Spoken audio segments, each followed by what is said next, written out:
On January 2nd, we got a boxing showdown on DAZN between Ryan Garcia and Luke Campbell. Ryan Garcia is 20-0 with 17 knockouts, and Luke Campbell is 20-3 with 16 of those wins coming by way of knockout. And Luke Campbell, despite the three losses, have never been knocked out in his professional career. Um, so Nate, I'll start with you first. What do you think about Ryan Garcia versus Luke Campbell? Your prediction? I'm gonna keep it real. This is gonna be a really good fight. Between all the fighters, Ryan Garcia is faced, I think Luke Campbell might be one of his toughest opponents. Let me give you guys their pros and cons for each. I'll start with Ryan Garcia. He's got fast hands. He's got a strong left hook. He's very technical. He creates a lot of space. He's good at faking opponents, and his timing is really good. Um, but his one and only con that we got is that he hasn't gone the distance in any of his fights, which is actually rather interesting. Well, you don't really see that a lot with Well, no, boxers. no, he hasn't gone the distance in enough fights. He's went Oh, the okay. distance 3 times, but Oh, it's not well, enough. yeah, then yeah, so he hasn't done it enough. All right, yeah, even then that's pretty rare. As for Luke Campbell, he's experienced, he's skillful, he has good big shots, and I also found out that he's very evasive. He's got quick strikes, and he's good at body hitting. Um, as for his cons, though, he's been knocked out. He rushes sometimes, and sometimes he doesn't capitalize on momentum. So I'm gonna keep it real. This might go the distance if Luke Campbell can keep up with Ryan Garcia, but if not, then Ryan Garcia is gonna knock him out at some point, or yeah, probably knock him out at some point in the fight. But if Luke Campbell can keep pace with Ryan Garcia, I really think this could go the distance. But I got Ryan Garcia winning nonetheless.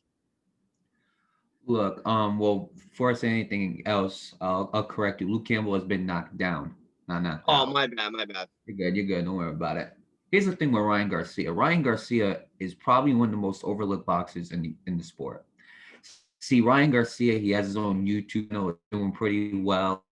He knows a lot of celebrities, especially like the YouTube community celebrities, and especially like the influencers. Like he knows, he's very close with the Paul brothers, or if he is, or I don't know if he is now close with the Paul brothers. I don't know what's real or what's not real in YouTube, but he's done some work with the Paul brothers. He's done some work with like Addison Rae and Dixie D'Amelio, the TikTok stars. He's done work with like Lele Pons.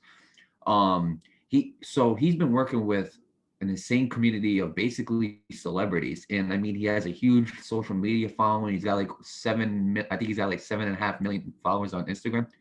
So when you look at his division, and his division is stacked right now. I mean, this is a division with Teofimo Lopez, Javante Davis, Devin Haney, Vasily Lomachenko, and I mean Luke Campbell is part of that division as well. But when you look at that whole division, Ryan Garcia is the most popular one there. He's the most popular. But here's the thing with Ryan Garcia: he's overlooked because of all the YouTube videos and all of the celebrities he hangs out with, and all like the body shot punches. That's what he's known for. But Ryan Garcia is one of the best boxers in this division by far. Like when it comes down to it, when everybody has their proven grounds fights, such as like, because let's be real here, Devin Haney and Ryan Garcia are gonna have to fight. Ryan Garcia and Tank Davis are gonna have to fight. Fimo Lopez and Tank Davis, and Fimo Lopez and Devin Haney. It's a whole mix of right now who's gonna fight who.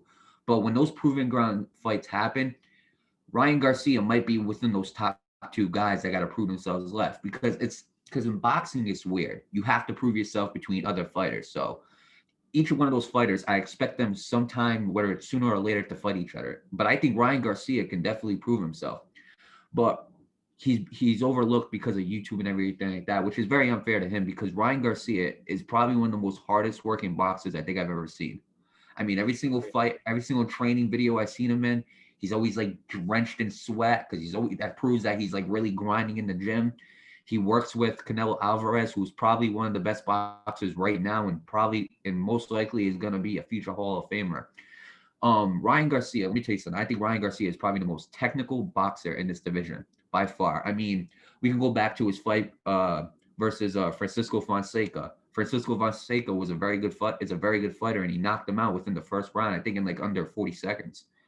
So knocked him clean out. And then you look at his fight with Carlos Morales, where he won. And I mean, by decision, that's the last decision fight I can really see him. I really saw him winning. That was the last like recent decision fight that I've seen him in.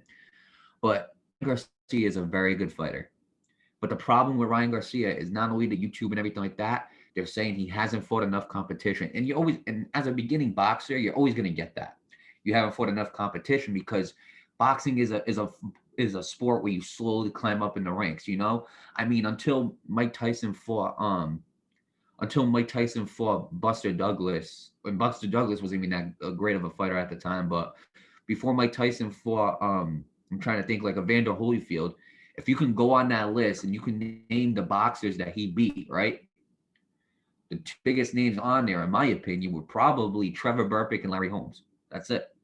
And so you're always going to get that criticism when you haven't fought anybody. But now this is Ryan Garcia's chance too, and it's not like Ryan Garcia is ducking anybody. You know, it's not like an instance with Errol Spence and Terrence Crawford where Errol Spence is asking for a certain amount of money, and because Terrence Crawford won't agree, the fight don't happen. Ryan Garcia ain't ducking nobody. He wants to fight everybody in that division. He said it clearly numerous times. Luke Campbell is a very experienced fighter. He's fought great fighters in Jorge Linares and Vasily Lomachenko. He lost to both of them, but by unanimous decision. I remember he's gotten knocked down by Jorge Linares, and he's gotten knocked down by a boxer named Ivan Mendez. So I mean, Luke Campbell has hit the ground before, but Luke Campbell's a tough fighter. He got back up and he made a competitive fight. But the one thing about Luke Campbell, the one thing that's gonna really shift me into saying Ryan Garcia is gonna win this fight is because when Luke Campbell gets some type of momentum going, he just can't follow it sometimes. Like the Lomachenko fight, he was actually one of the first boxers I seen. Because remember when we were predicting the Lomachenko fight in our first video? If you haven't seen that video, please watch it. It's our first ever video. When we were predicting that fight, we talked about how one of Lomachenko's weaknesses were the body, and how when you target Lomachenko's body, that's a good place to target because he's always guarding his head. The first guy I looked at that really exposed that was Luke Campbell. Luke Campbell exposed that Lomachenko can get hit easily by in the body, and so he knows, but he just couldn't capitalize on Lomachenko. And then there's obviously the Fonseca fight. He had a good fight, but Fonseca knocked him down, and Fonseca just did more in the fight. Same thing with Ivan Mendez. So, but Luke Campbell, the one thing with him is he has had the experience of going the distance with a lot of competitive fighters. And I'm gonna be honest with you, if Ryan Garcia knocks out Luke Campbell, that's definitely a statement. You knocked out a guy who is not only experienced, who's not only fought some of the best boxers in their division, but he's never been knocked down in his life before. He's never been knocked down in his entire boxing professional career. And if Ryan Garcia is going to be the first one to do it, that's a big statement right there. But I think that Ryan Garcia is going to go the distance with Luke Campbell. I think he's going to win decisively because Ryan Garcia has been talking about how he says, I haven't gone the distance enough because nobody has pushed me the distance. Not many people have pushed me the distance. And so I can't really prove that I can go the distance because nobody's done it. He said, but if Luke Campbell can push the distance on me, then then I'll be more than happy to showcase my abilities with Luke Campbell. And you know what? Can I see Luke Campbell getting knocked out cold? No, I can't. For some reason, I can't. I know Ryan Garcia has that power to knock somebody out cold. I can't see it happening. If Luke Campbell gets knocked out, it's going to be by a ref's decision to stop it. Because I know Luke Campbell is a very tough fighter. I know Ryan Garcia's got that KO power, but with somebody like a strong chin like Luke Campbell, I can't really see him getting knocked out cold. So with that being said, I think Ryan Garcia is going to win by unanimous decision. It's going to be very decisive. But if he does win, I think it's going to be because of the ref stopping it. Right, right. And what's this fight going to be on again? Something on pay-per-view, right? January 2nd? Absolutely. This fight is going to be on January 2nd, 3 o'clock Eastern Standard Time, PM on Day Zone pay-per-view.